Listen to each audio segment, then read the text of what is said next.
सभी को नमो बुदाय, जय भीम। नमो बुदाय, जय भीम। गाजियाबाद की आन बान और शान, और सबसे सुंदर आज दिख रहे हैं हमारे वरिष्ठ समाज सेवी और प्रधान जी और किरण वाले आरपी सिंह जी। बाबूजी, सम्मानित के अधिकार में आपका स्वागत है और एक स्पेशल चर्चा पर आप लोगों को यहाँ बुलाया गया है कि एक तो आपको बहुत बहुत साधुवाद कि जिन्होंने इतनी सुंदर लाइब्रेरी का यहाँ निर्माण किया, जिसमें भी इन्होंने सहयोग दिया है उसके लिए। बाबूजी, संविधान दिवस है कल, और क्या महसूस, क्या कमियां रही हैं और क्या परिवर्तन हुआ संविधान के बाद? देखिए, संविधान जो है बाबा साहब द्वारा जो 26 नवंबर 1949 में बनाया गया था, उस संविधान के बाबा साहब जो कमेटी थी उसके अध्यक्ष थे और उन्होंने इस संविधान को बड़े ही गहन चिंतन के बाद बनाया था, क्योंकि इसके लिए 300 सदस्यों की 17 दिन मीटिंग हुई। इसके जो इसमें ऑब्जेक्शन आए 7000 कुछ ऑब्जेक्शन आए। उस ऑब्जेक्शन में 200 ऑब्जेक्शन ऐसे थे जिनको रिमूव किया गया, उन पर विचार किया गया और ये 2 साल 11 महीने 18 दिन में संविधान बना। संविधान अपने आप में परिपूर्ण है। समय और परिस्थिति को देखकर जो संशोधन किए गए, वो हमारी जो सांसद वो है, पार्लियामेंट है, उसको अधिकार है कि उसमें समय के हिसाब से परिवर्तन। ये क्षमता मूलक समाज की स्थापना करता है। ये धर्मनिरपेक्ष समाज जो बनाता है, सभी धर्मों का इसमें सम्मान है।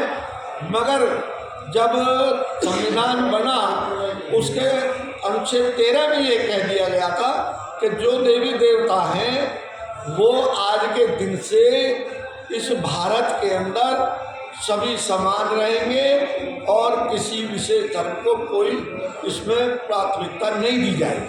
धार्मिक के समाज पर, और जो भी उस समय के ऐतिहासिक बनाए गए थे उस समय के शासकों ने, उनको जैसे है वैसे ही रखा जाएगा। मगर आज की परिस्थिति में एक विशेष वर्ग की एक सरकार बैठी है जो 15% लोगों का प्रतिनिधित्व करती है। वो संविधान को बदलने की बात करती है, मगर संविधान भारत में अपने आप में परिपूर्ण है, सभी लोगों का सम्मान करता है, सभी को अधिकार देता है। संविधान में कोई भी संशोधन किया जाना भारत को खंडित करने की स्थिति में पहुंच सकता है, क्योंकि सभी धर्म के लोग अपने अपने संविधान में अपने अपने धर्म की बात करते थे, मगर संविधान में बाबा साहब ने मानवता को प्राथमिकता दी है। इसलिए संविधान अपने आप में पूर्ण है। इस देश का हर नागरिक समान अधिकार रखता है। राजा रंग चाहे राष्ट्रपति है, चाहे हमारा सबसे कमजोर तबके का सफाई कर्मचारी या मोची है, उसकी वोट और भारत के राष्ट्रपति बाबा साहब डॉक्टर अम्बेडकर ने संविधान परिपूर्ण करके पूरे देश को समर्पित कर दिया जी। हमारे लोग एक बात का नारा देते आ रहे हैं, संविधान बचाओ, आरक्षण बचाओ, संविधान बचाओ, आरक्षण बचाओ। संविधान बढ़ा में कभी किसी राजनीतिक दल ने ये घोषणा करी कि आरक्षण बढ़ाओ? देखिए, आरक्षण का इन्होंने पार्लियामेंट में इस प्रकार का संशोधन किया कि 50% से आरक्षण नहीं, ज़्यादा नहीं होगा, जबकि 85% जनता को वो 49.5% का आरक्षण मिला हुआ है और 15% जो लोग हैं उनको 50.5% रिजर्वेशन उनका पक्का है। तो उस स्थिति में भारत के संविधान में आरक्षण को बढ़ाया जाना आवश्यक है, वरना 15% को इनकी संख्या के आधार पर 15% लोगों को रिजर्वेशन दे दिया जाए और बाकी जो 85% बहुजन लोग हैं उनका उसमें सिलेक्शन हो। इस तरह की मैं मांग करता हूँ। आपको बहुत बहुत साधुवाद, आपको सम्मानित अधिकार को टाइम देने के लिए। हमारे साथ LR पब्लिक स्कूल के संस्थापक आदरणीय रामकिशन प्रधान जी, मुरादनगर के हमारे पार्क के अध्यक्ष हैं और हमारी आन बान शान है। आज सुंदर भी बहुत लग रहे हैं क्योंकि देवानंद नजर आ रहे हैं हमारे मान्यवर साहब। प्रधान जी, जय भीम, नमो बुदाय। जय भीम। सर, मेरा जन्म 1975 का है जो बताते हैं हमारे माँ बाप, और आपने 85 में MSc फाइनल करी थी। तो शादी होगी 75 में। तो मेरा कहना ये है कि हमारे देश के अंदर बहुत सारे देश के संगठन काम कर रहे हैं, करना भी चाहिए, युवा वर्ग भी कर रहा है, महिला भी कर रही है। एक तो बाबा साहब डॉक्टर अम्बेडकर ने अंतरजातीय शादी पर पुस्तक लिखी थी, जाति का बीज नाम। उसका हमारा बहुत बड़ा नुकसान हो रहा है समाज में। एक हम लोग जो आरक्षण बचाओ की रट लगा रहे हैं, हमारे संगठन आरक्षण बढ़ाओ की रट क्यों नहीं लगाते, जबकि साहब ने कहा था कि जिसकी जितनी जनसंख्या भारी उसकी उतनी हिस्सेदारी। अगर हम आरक्षण बढ़ाओ की बात करेंगे तो आरक्षण जो हमारा है वो तो रहेगा ही, लेकिन हमें आगे बढ़ना चाहिए। इस पर अपनी राय रखेंगे जरा। देखिए, सबसे पहले तो मैं संविधान दिवस के पूर्व दिवस पर सभी को हार्दिक बधाई देता हूं और बाबा साहब को नमन करता हूं कि उन्होंने इतना अच्छा संविधान भारत को दिया।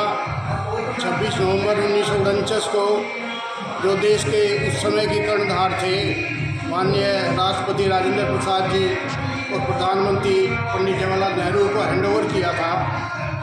संविधान भारत को सब कुछ देता है, उस पर सरकारें भी चल रही हैं, लेकिन संविधान की जो सबसे बड़ी उपलब्धि मैं अपने निजी तौर पे मानता हूँ वो नारी मुक्ति की बात जो बाबा साहब ने संविधान के माध्यम से, हिंदू कोड बिल के माध्यम से की, वह काबिल तारीफ है। आज महिलाएं, जिन्हें हम नारी शक्ति के नाम से कहते हैं, एक शक्ति बन करके पुरुष के बराबर में खड़ी हैं। कोई क्षेत्र ऐसा नहीं है जहाँ नारी का प्रतिनिधित्व ना हो। तो ये सबसे बड़ी उपलब्धि भारत के संविधान की रही। इसी के साथ आरक्षण की जहाँ तक बात है, आरक्षण बचाव की बात करते हैं, लेकिन आरक्षण तो ये राजनीतिक मंच नहीं है, लेकिन इनडायरेक्ट रूप से इसमें आरक्षण को समाप्त कर ही दिया गया है। तो आरक्षण बचाने की बात तो अलग रही, अब तो अपने आप ही ख़त्म हो गया, क्योंकि सब प्राइवेट को दिया जा रहा है, कुछ दे दिया गया, कुछ दे दिया जाएगा। तो इससे एक बात मैं और कहूँगा, जो हमारे समाज के थिंकर्स हैं, जो सोचते हैं समाज के बारे में, पिछले 5 वर्षों से उनका ध्यान डाइवर्ट हुआ है संविधान की तरफ। जैसी चर्चाएं हैं मीडिया में हैं कि भारत का दूसरा संविधान बन करके तैयार है और कभी भी इसको लागू किया जा सकता है, तो उस तरफ ध्यान हमारे थिंकर्स का गया और उन्होंने पिछले लगभग 5 वर्षों से संविधान की तरफ रुख किया है। संविधान दिवस पहले इतने नहीं मनते थे, आज गली गली मोहल्ले मोहल्ले संविधान दिवस बन रहे हैं, संविधान पर चर्चा हो रही है, संविधान के अनुच्छेद आम जनता को बताए जा रहे हैं। तो यह हमारे जो थिंकर्स हैं, जो थिंक टैंक है हमारा, विद्वान लोग हैं समाज के, वे अच्छी दिशा में मूव कर रहे हैं और इससे ज़रूर एक रास्ता बनेगा। और जो रूमर है या सच्चाई जो भी हो कि दूसरा संविधान बनकर तैयार ऐसा लागू किया जाएगा, उसे एक बहुत भारी ठेस पहुंचेगी। उन लोगों को ये ध्यान उनका इस तरफ आकर्षित हुआ है कि ये लोग जो है संविधान के प्रति सजग हो चुके हैं। संविधान को बदलना इतना आसान नहीं है। प्रधान जी, आप राजनीति में भी रहे हैं, जिला पंचायत रहे हैं, कई बार आप प्रधान रहे हैं, बीडीसी भी रहे हैं। सवाल ये है कि जो बाबा साहब ने जाति का बीजनाथ पुस्तक लिखी थी, उसका हमारे समाज में नुकसान हो रहा है। जाति अंतरजातीय शादी कर जो हमारे समाज की बहन बेटियां अंतरजातीय शादी करती हैं जनरल वालों से, वो राजनीति का जब टिकट का नंबर आता है तो वो हमारे लिए उसको खड़ी कर देती है। तो इस पर आज तक संशोधन इसलिए होना चाहिए कि जब लड़की की जो पिता का नाम आता है वो शादी से पहले आता है, शादी के बाद पति का नाम आता है, तो आरक्षण वो जो जाति प्रमाण पत्र है वो भी शादी के बाद पति के नाम से होना चाहिए, ना कि पिता के नाम से। शादी अंतरजाति करो लेकिन पिता के नाम से नहीं होना चाहिए, पति के नाम से जाति प्रमाण पत्र बनना चाहिए। इस पर बताइए। नहीं, इसके लिए तो संविधान में संशोधन लाना पड़ेगा। संविधान में इसकी आवाज़ उठानी हमारे लिए जरूरी है या नहीं? संविधान में ये प्रावधान है कि व्यक्ति धर्म बदल सकता है, जाति नहीं बदल सकता। जी जी। और ये बहुत चल रहा है, अंतर्जातीय विवाह करके इलेक्शन में बहुत सारे लोग लाभ उठा रहे हैं। उदाहरण के तौर पे बताऊं, अपने लोकल में जी भोजपुर ब्लॉक में जो ब्लॉक प्रमुख है, हाँ जी, वो जाटव समाज की लड़की है, हाँ जी, शादी जाट से कर रखी है, हाँ, तो उसको ब्लॉक प्रमुख बना के और जाट ही प्रमुखी चला रहे हैं। हाँ, बहुत सारे केस हैं।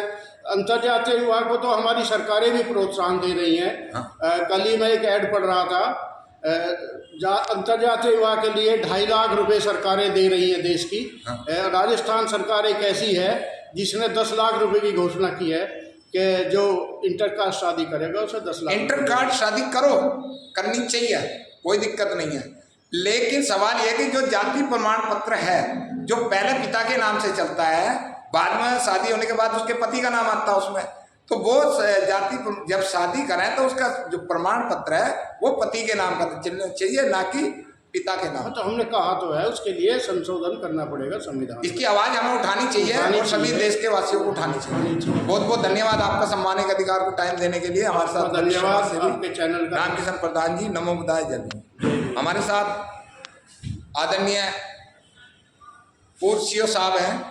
सर जय भीम। कैसे हैं, पहले आप ये बताइए, आप सम्मानिक अधिकार पर पहली बार आ रहे हैं आप? बढ़िया। जी जी बाबू जी, एक बात कहनी थी, आज संविधान दिवस है यानी कि कल 26 जनवरी को, तो आप सीओ रहे हैं, क्या समाज में उठक पटक रही, क्या कमियां रही, इसके विषय में बताएं। पहले तो संविधान दिवस पर सभी को बधाई। जी जी। आपका सभी का अभिनंदन कि आप एक बढ़िया संविधान जो दुनिया के पटल पर, भारत ही नहीं जो यूएनओ है उसमें भी भारत के संविधान के सिद्धांतों को लागू किया गया। जो मौलिक अधिकार है वो दुनिया में सबसे अच्छी तरह यहाँ सुरक्षित किए गए।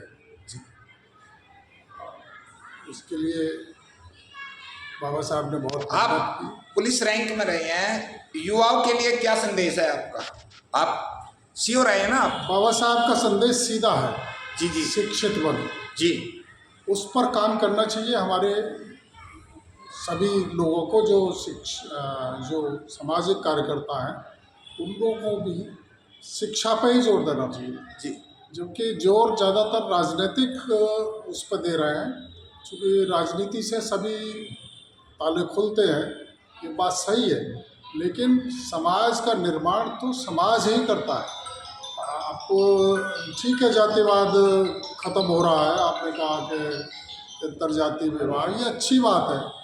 आप उसमें आपका जो मंशा है कि जो अधिकार है कास्ट के नाम पर लड़की के साथ चले जाते हैं, वो फंडामेंटल राइट है, उसको नहीं रोका जा सकता।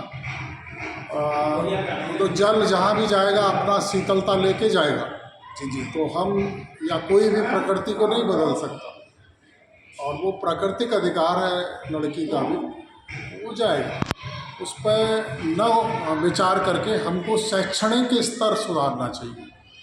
और जैसे इस्लामिक लोगों ने अपने बहुत सारे इदारे बनाए हैं शिक्षा के, और ये हमारे वैश्य लोगों ने बहुत सारी धर्मशालाएं, स्कूल, कॉलेज सब बनाए हैं, और वो एक अपना कोऑपरेटिव से ही बनाए थे उन्होंने इकट्ठा करके। जी जी।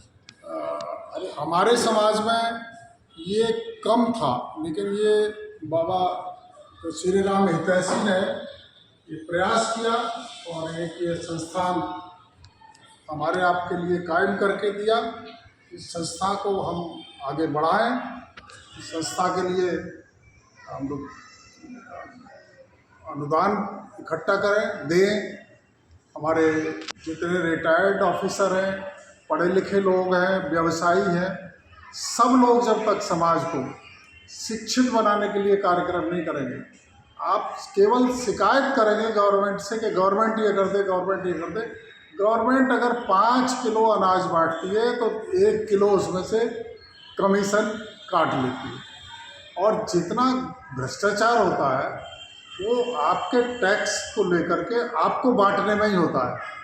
इसी के लिए सारी पॉलिटिक्स भारत की उसी दूरी पर घूम रही है कि सब भारत सरकार के बजट को देंगे किसान को, मजदूर को, शैक्षणिक संस्थान को अनुदान का, लेकिन उसका 50%, 40%, 30% रिवाज है, खा जाएगा।